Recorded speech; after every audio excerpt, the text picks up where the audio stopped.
And we are live. Hello and welcome to my YouTube channel. Thank you so much for taking the time to tune in today. I am just sitting on my living room floor and I'm just getting really chill.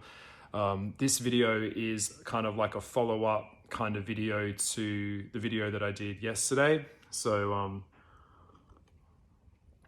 I was talking about narcissism. So if you'd like to go back and rewatch or watch that video, then come to this video. I was really quite taken back yesterday. During the night, I woke up this morning and I had a lot of people had messaged me asking me to share more about narcissism and more about my advice or tips, more pertaining to getting out of a relationship with a narc. And this is something that I've done, I've had this experience so many times over in my life. I kind of feel like I'm like a little, not an expert on it, but I know a little bit about, trying to escape or getting out of a really bad situation, particularly in my 20s. I went through a really, really bad start to my 20s. I was homeless. I fell into a really bad crowd. And then I would just, went down a road of basically attracting a lot of narcissists, a lot of, really fucked up people that really did a lot of damage to me. And, as a narc survivor, as a survivor of psychopaths and lots of different things, I've acquired a lot of experience on the topic. So please know that when I do these videos, everything that I am saying is coming from my heart. It's coming from experience. So please bear in mind. So that being said, I decided I would just sit on the floor really casually and just do like a follow-up video. I'm going to share a couple of quick tips and then I'm going to share some just like straight up things to get out of a relationship if you are leaving a narcissist. And it's time for you to, make that move, make that jump. So, so let's just get started. So how to leave a narcissist. So you've decided that you have had enough. You recognize that the relationship that you're in is abusive, and you've decided that it is time for you to work out an exit strategy. Okay. So firstly, I want to say that if you are in a relationship with a narc or a psychopath, whatever, and it is abusive, that you need to get out as soon as possible for your own safety. So check out the services that are in your area. There are organizations out there that will assist you, okay? Now, if you can't do that, maybe you could call Lifeline. In Australia, we do have a service called Lifeline, which is like a free number. I think it's a free number to call. I'll leave the number here below in the bottom of the video so that you can call it if you're in Australia and you're listening to this video. By the way, 1 in 5. So I'm just going to repeat that. 1 in 5 relationships in Australia, in my country, are domestically violent. Okay, so that's already a pretty alarming statistic. So it's, to be honest, like with a 1 in 5 ratio, it's almost like kind of saying that it's almost like you're going to be like at some points you will probably be in a relationship with someone who is abusive or narcissistic or psychopathic or violent. Obviously, not all narcissists are violent, but they are emotionally blackmailing. And yes, emotional abuse is still abuse. Financial abuse is still abuse. Controlling someone to the point where you kind of almost give up and to the point where you feel like you have nothing left and you're not worth anything. Like, being diminished is abusive. Okay. I just want to make that really clear. So, but this is more like an extreme what to do kind of video. Okay. And you might even know someone that's gone through this or is going through this now. So look for the signs, check in with them, ask them. But yeah, so the first thing you need to do is, if you can get a hold of an attorney or someone you can speak to, they might know that you are being abused and they can help you get out with basically as little as drama as possible. So you want to get out in a way that is going to be the most beneficial for you. So the first thing I would say is do not tell the narcissist that you're leaving. I cannot stress this enough, okay? You've got to understand that the relationship that you are in is not normal, okay? So the breakup isn't going to be normal either. It's not. It's going to be long, hard, and painful, okay? So consider all of the situations and conversations that you've had with the narcissist and think about how you could ever get them to understand your point of view. So the first thing is do not tell the narcissist that you're leaving. If you have had conversations with them before, you know how exasperating it is to try and communicate your point of view. They're not gonna hear that, they're not gonna see that, and that's probably part of the reason why you're leaving. They don't care about your point of view. You've never resolved anything with them before. Think about it. Of course not. It's like that. If you thought that trying to talk to them before leaving was hard, imagine what it's going to be like when they find out that you're actually leaving. They're going to flip their lid, This is telling them would be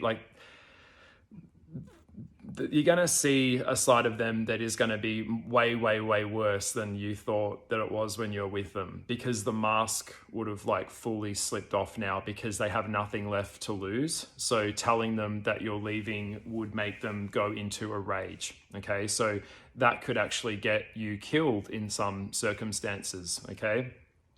It just could. So do not tell them. The mask will fully come off and you will see that. All right. Do not tell the narcissist. Step one of leaving. Yeah. Okay. So think about how cruel and mean that they've been to you in the past. That is nothing to what they're going to do. Okay. So along the same lines, be very careful of who you share your plans with.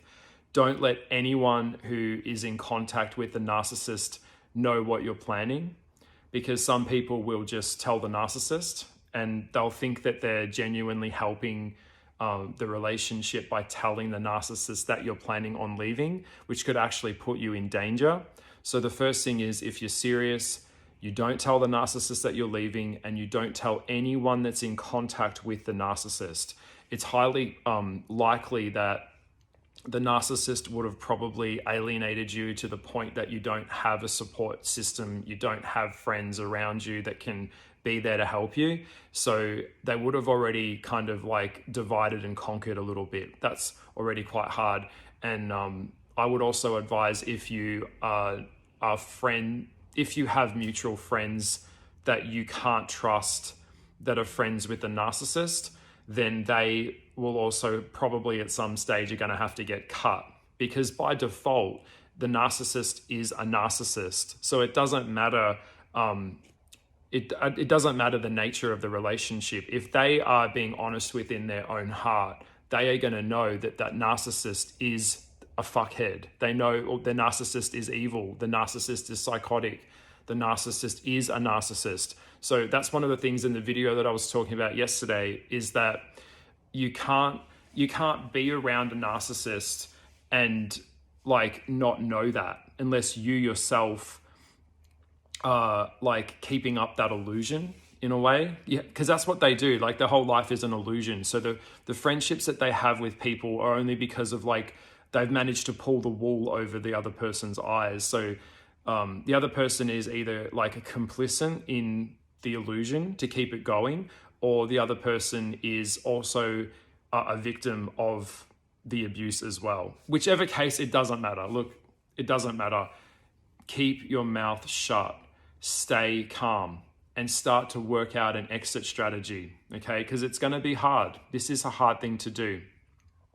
Yeah, so you keep your plans to yourself, okay? So only tell people that you completely trust and that can help facilitate you leaving. Act like nothing has changed. Act like you're not leaving. Just interact with them like how you normally would. and also use that time to like detach from them, okay? The narcissist will continue to try and bait you, argue with you, and continue to invalidate you and devalue you, because that's what they do. Okay, so you remember, it wasn't a real relationship based on love. You're just a toy to them. It was never a real relationship. They don't love you. Every time, if you've got, we'll get to the point where we go to diarising, but like, go look in the mirror. Go have a really good look in the mirror and look at yourself and really look deeply within yourself and know that anyone who really, really loved you could not treat you like this, could not do this to you, okay?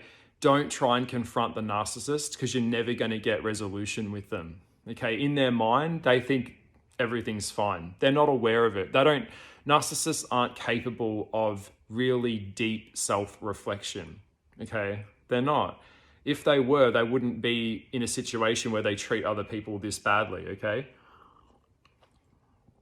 So if you've got bruises and you've got cuts, or you've got any type of physical, any type of physical injury that you've got from being with the narcissist, make sure that you've got photographs of that, and make sure that you're diarising everything that you can.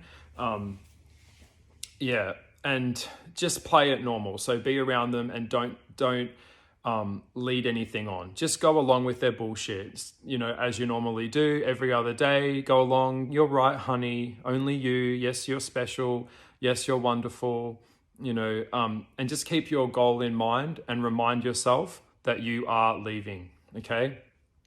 I would say, if you can start recording the conversations that you have with them in person and on the phone, the reason that you need to do this is because this might actually be needed in a court of law later, okay? And also, it will help you when you go back to replay the messages. You'll be able to just re-listen to the behavior and re-listen to the way that they're communicating with you.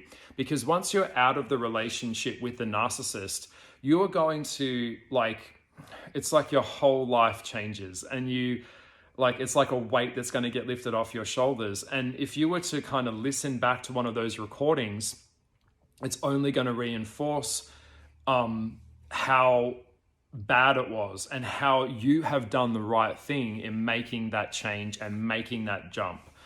When you're in the thick of it and you're in it's like you can't see the forest through the trees. Like, when you're with them, you don't really get you don't see it because you're in it every day. But sometimes when you take a step out of it and you look back at it, you're like, this is insane.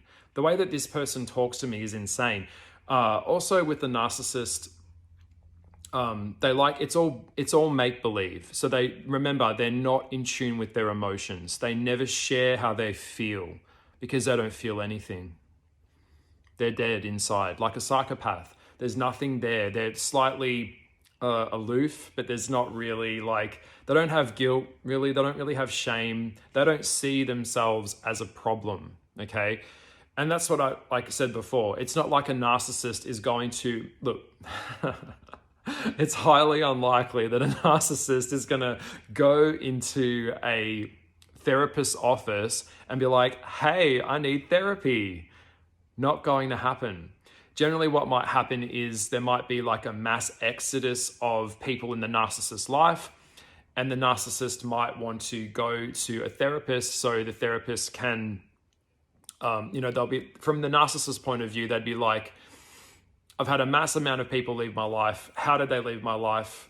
Because I'm so fabulous and amazing. I don't understand. It would be something like that. It wouldn't be looking at themselves going, I have no friends. Why is that? By the way, narcissists don't have real friends. They have friends that they control, or they pay for their dinners, or they get a service out of. Narcissists don't really have friends. I want to make that clear. Not real friends, not deep connections. They can't form deep connections. They only mirror things around them to solicit drama and energy, and they're like energy vampires. Anyway, so back to leaving. So start recording the conversations and start diarising everything. so that you're able to remember some of the conversations. Also, they will be trying to gaslight you later after when you leave. So it's important that you have recordings. Gaslighting is them trying to make you doubt how you feel based on how they treated you. So if you have proof of it, when they're trying to gaslight you later, then you'll be like, I have recordings, I have the proof, it's right here, so that will help you. And in some cases, getting proof will actually see this as a survival path, because living with a narcissist or being with them, it really isn't living. It's no way to live. And I know a lot of people are in relationships these days based on like dual income. Or they're like based on, trying to pay the bills together. They're not, a lot of relationships these days aren't based on love. They're based on survival. Okay, so that's what I would say. But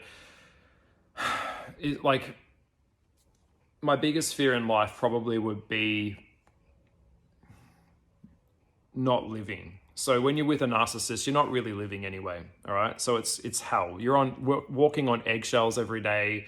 You feel unsafe every day. Like, that's just no way to live. Even if they're paying the bills, it's just no way to live. And it's not real love. You're not here to be an animal in a cage and feel trapped in a relationship based on some psycho. Okay. So remember that.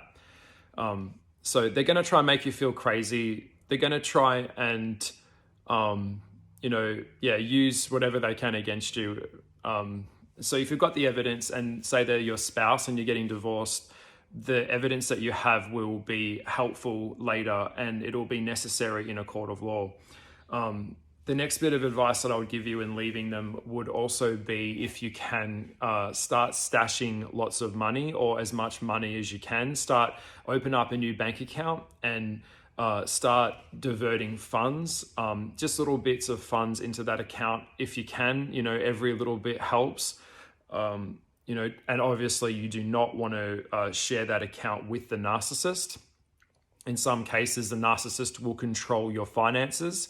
So it's very difficult for you to do that, because they'll be watching every little bit of money, every little, little bit of money that comes in. They're going to be controlling that. They always want to control your finances, because when someone can control your finances or control the roof over your head, then it's just them holding that over your head. Yeah. So it's not a joint bank account. Obviously, if it was a joint bank account, they would have access to it, which means they can take funds without your permission. And that is not what we're doing.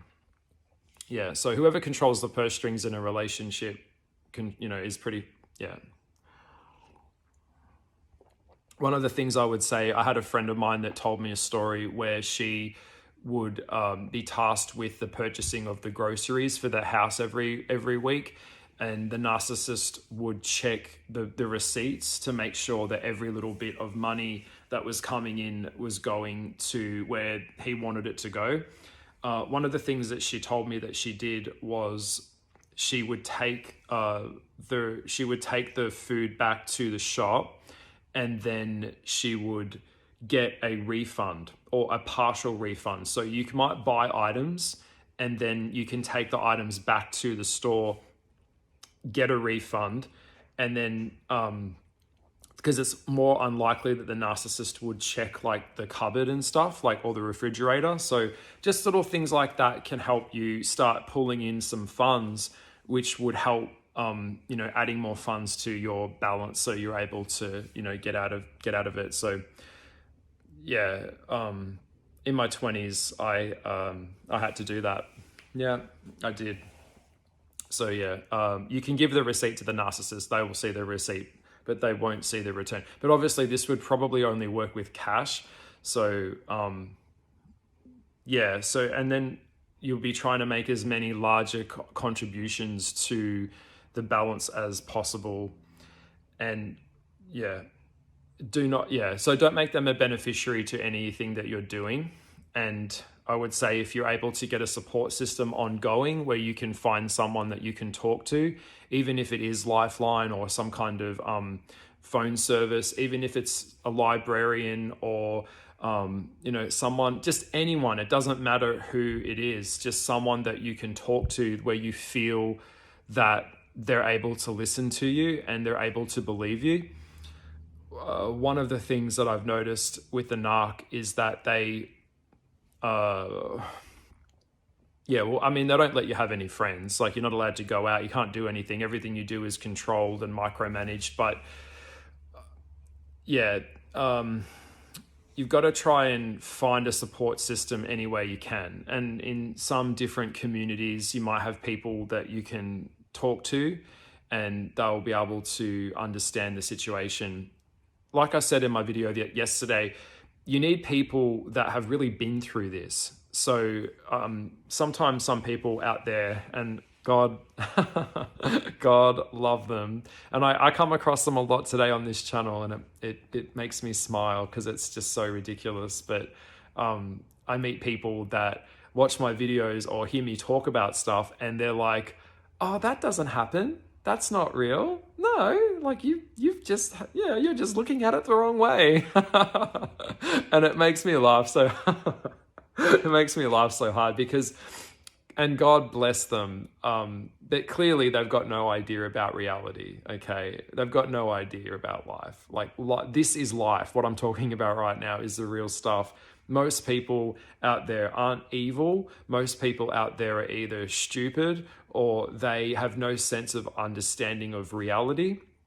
And they will do everything they can to preserve that reality, to always make things appear okay, even when things aren't okay. Like even right now, like there's talk of nuclear, like serious talk right now of nuclear problems with Russia right now. And no one talks about that. We all just like, everything's fine. Like that's the world that we're in. Okay. So there are atrocities going on every day of the week, and just pretending that they don't happen doesn't make it go away. It's happening. Same with the spiritual world. When I talk about communicating with spirits and I'm doing mediumship and I'm connecting to the other side, and I hear people say to me, I'm getting a little bit off topic, but I hear people saying to me stuff like, the spirits aren't there. Where are they? I can't feel them. And I'm like, they're there. Okay. They are there. Whether you can see them or not, that's not my problem. This is the world that we're in. This is what's going on here. Okay. So psychopaths are everywhere. They're on every street corner. Narcissists everywhere. You probably got one in your family, probably got one down the street. So get out of the denial stage, and finding someone who's in denial isn't going to help your situation, because they're not going to be able to admit to the reality that you're actually confronted with right now. And if you're in a relationship with a narcissist, you have to get the fuck out ASAP. It's going to be more messy if you've got kids involved, because it's going to be joint custody. The narcissist will probably use the kids as leverage against you, or they'll use whatever they can to hurt you. Like I said, they can't love. They don't love their kids. Narcissists don't love their kids. Most narcissists, they like to appear as the doting, beautiful dad or father or lovely mother. But secretly, it's like they just want a little mini-me. They just want a little mini-me for the kid. So the kid's like a little, doll.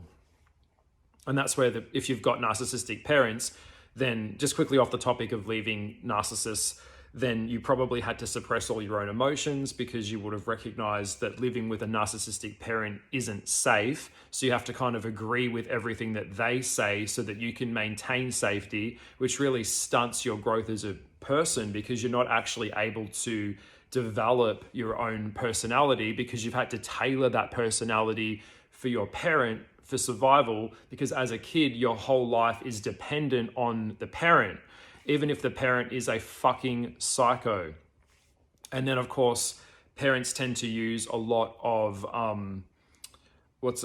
emotional blackmailing, which is, that's exactly what a narcissist does. They emotionally blackmail the shit out of you. They shame you, and they use devaluation.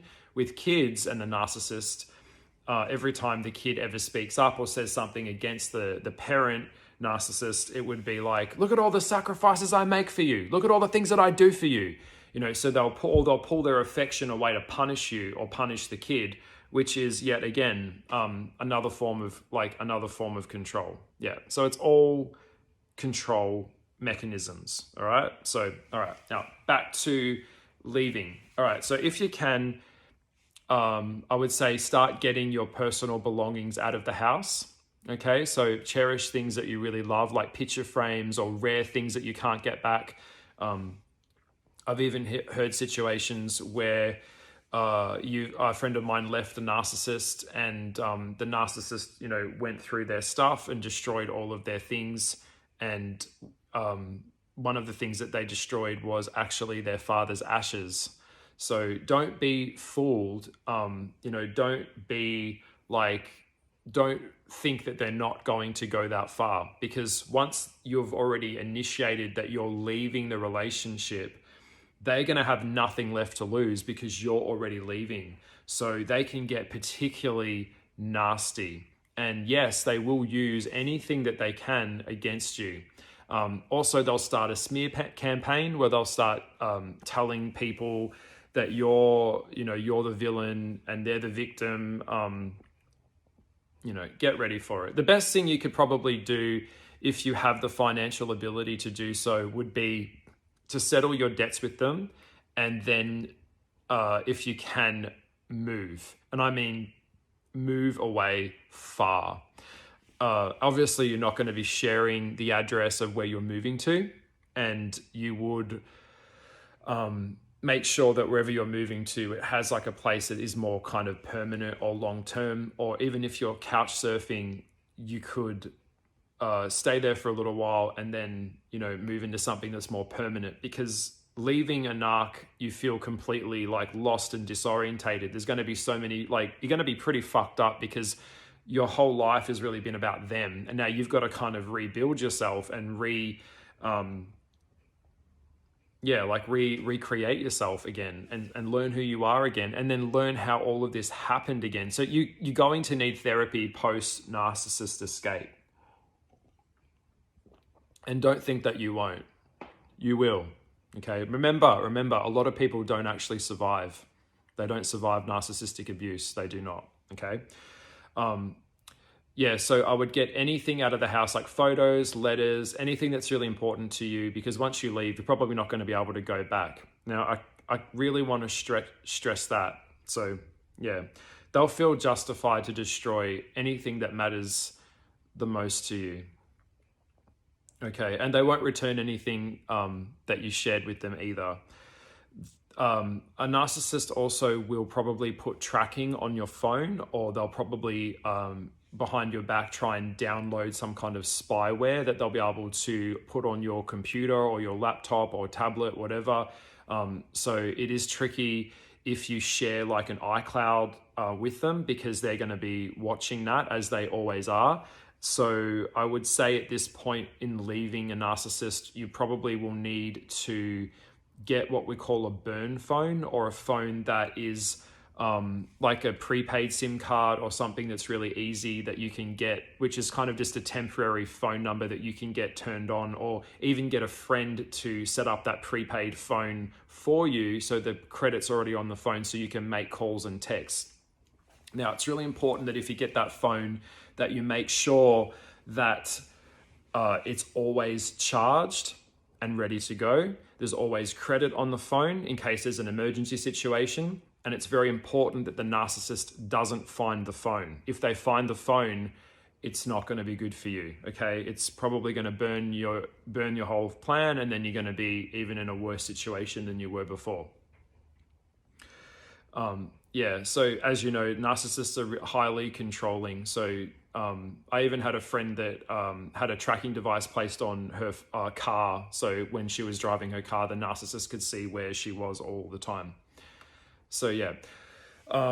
So if you've got kids, you're going to have to figure out where you're going to go. So making sure that it's still within proximity to school, and nothing's going to kind of interrupt the kid's life too much. But there's no way to get out of this without being hurt. Okay, there's no way of getting out of this without, there's going to be an emotional and a spiritual toll that's going to be taken on you. It's not going to be just smooth sailing. They're not just going to let you go out into the night quietly, especially if you're the narcissist's favorite.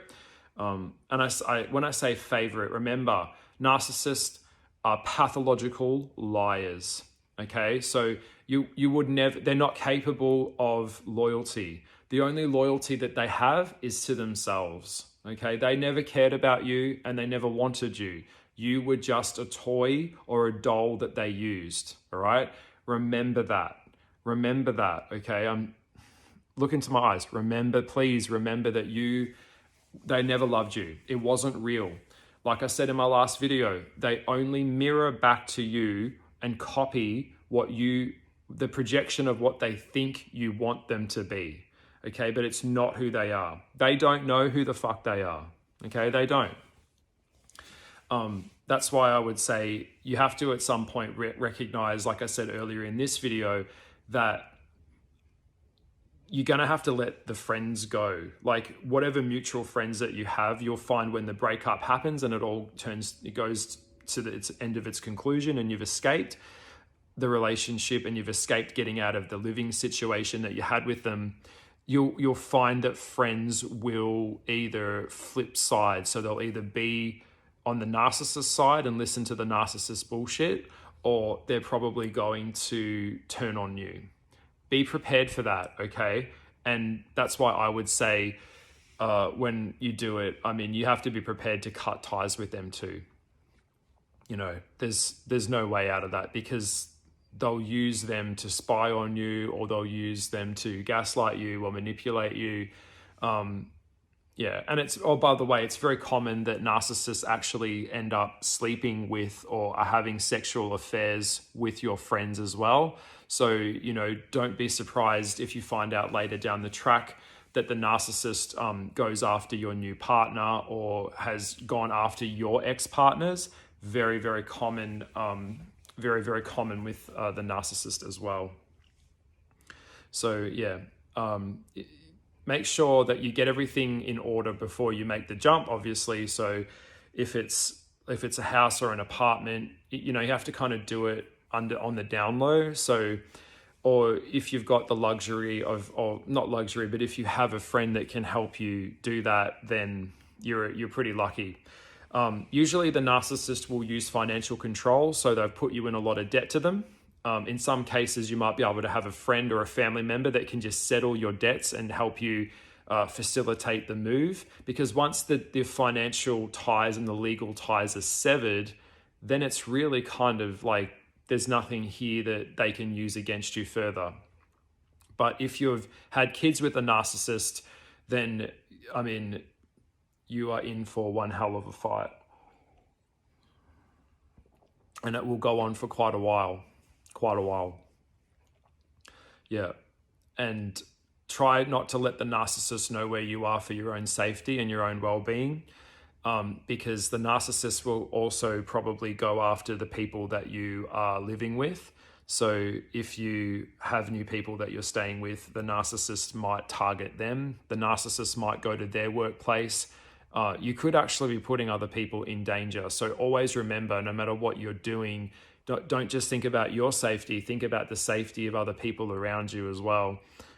Because once they find that you've moved out, that's when there'll be a hole. Yeah.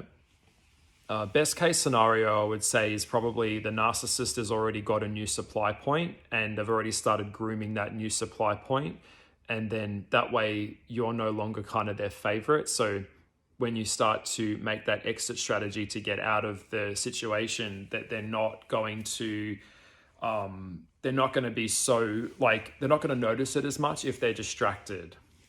So yeah, I hope that made sense.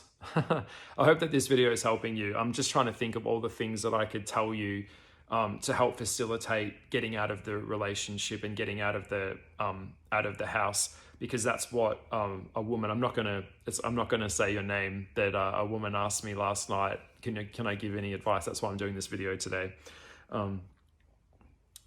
Yeah, so if you can, use your friend's address as a mailing address. Don't use your mailing address.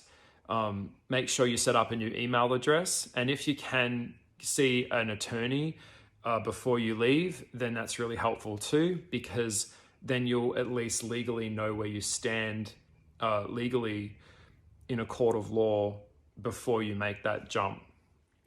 I think there's some parts of the world, I'm not sure, but it might be more communist countries or maybe Africa, I'm not sure, but it's actually stipulated in their law that whoever leaves the house first doesn't or isn't entitled to that divorce settlement. So that can get really tricky as well. So so any type of free consultation that you can get that isn't too expensive, then go for that consultation. Do not try and negotiate the divorce with a narcissist. That will not go down well. And also make sure that everything that you do is either recorded or diarized. And, I just hope that they're not hurting you physically too much. I know what narcissists can do. I did a video yesterday talking about it. So go watch that one.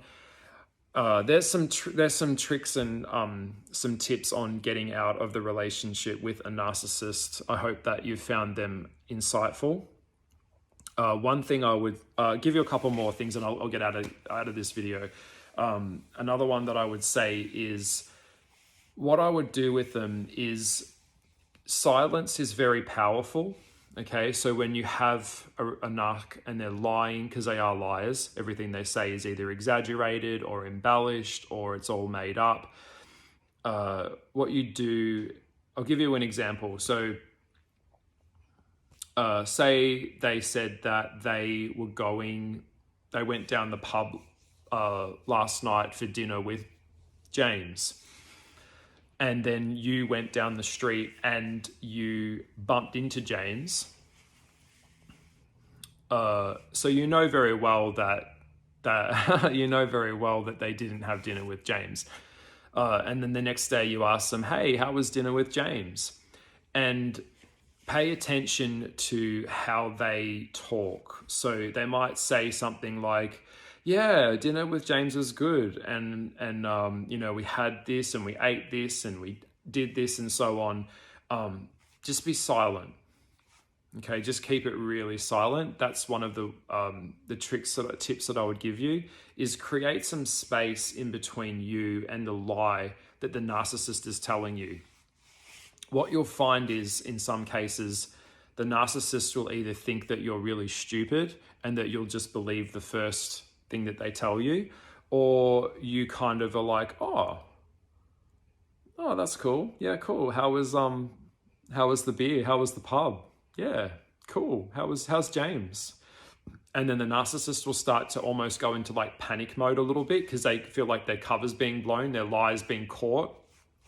And then so they might come up with another story. And it's almost like with a narcissist, they have to kind of over-explain themselves a lot. So they have to be, it's like they're trying to convince themselves by convincing you. So it's like they spin their wheels a lot. So it's like what we call here word salad. So it's like, think of like bits of lettuce and like bits of salad all just kind of tossed in a bowl, and it's all just tossed around. Like it's all just nonsense. It's and also like the stories that they come up with are really juvenile and really stupid, like childish. And you kind of look at it and you're like, that is just so not realistic. I just don't believe you. So start paying attention to that and start letting silence come into the conversation a little bit. Some people don't really like silence. To feel like they need to talk to fill a conversation. Sometimes it's important, and I know I love to chat, but sometimes it's important that you just let silence play out. So I even had a narcissist recently, or a year or so ago, I can't remember, there's been so many events with them. Yet again, there's just so many events with them being caught out, just blatantly lying. Is that this individual told me that they actually had a surgery performed, And I actually happen to know that surgery, or they told me that the surgery that they were having was actually required going under anesthetic and being, put out to sleep while they had the procedure done. And I actually know that procedure actually doesn't require going under a general anesthetic. So here they were telling me that they went under and they had the mask on and they were scared and all this shit. And the whole time I knew that operation clearly doesn't require that level of anesthetist, or a level of having an anesthetist. I can never say that word. Having that operation doesn't require that level of anesthetic. So it doesn't require that procedure, and you weren't there overnight. It was a simple day procedure. So they play things down and they like to over embellish things. It's always lying by exaggeration. And the thing is that some of these lies that the narcissist will tell you are just so blatantly, what's the word, colloquial? I'm not sure if that's the word, but just so childish and so outlandish that they must think that you're stupid to actually believe that. But that's what it always comes back to, is that in order to have a relationship with them, you have to sustain the lie. You have to sustain that lie with them, because that's how you have the connection with them to begin with. All right. So I was listening to a podcast the other day, and it was talking about emotions. Emotions are key indicators to our truth, to what the fuck is going on in here. Okay. When someone doesn't communicate emotions, they can't communicate truth. You can't communicate truth if you can't communicate emotions. Narcissists don't communicate emotions. That's what, you don't know anything about them. They don't share anything about themselves. They're very materialistic. Everything is based on the material world. You don't come across a lot of them that after spiritual expansion. Most of them are after the acquisition of property, cars. It's always about how they appear. They've got to appear like a peacock, like grander. They've got to push people around at the airport. They've got to fly first class. They have a very grandiose sense of self. They feel that talking down to someone is going to make them feel good. It makes them feel more important, pushing someone down so they can go up. They're just quintessential bullies. Yeah. That's what a narcissist is. Anyway, this video has been a lot. I planned on only trying to keep it to half an hour. We're over 40 minutes. Okay. So this was some tips from my heart about leaving the relationship with a narcissist. I hope that you found it insightful. Please leave some comments below. This will probably be the last video that I'm going to do on this topic. So if you've got another topic you'd like me to talk about, please just let me know. I'm more than happy to tackle it and give it a go. And yeah, it's just been good to chat. It's been nice, but thank you so much for holding space for me, and all my love your way. Yeah, I will see you in the next video, probably later next week, but we'll see how we go for time. But yeah, have a really, really good day, a really good night, wherever you are in the world. Much love to you. Okay, bye.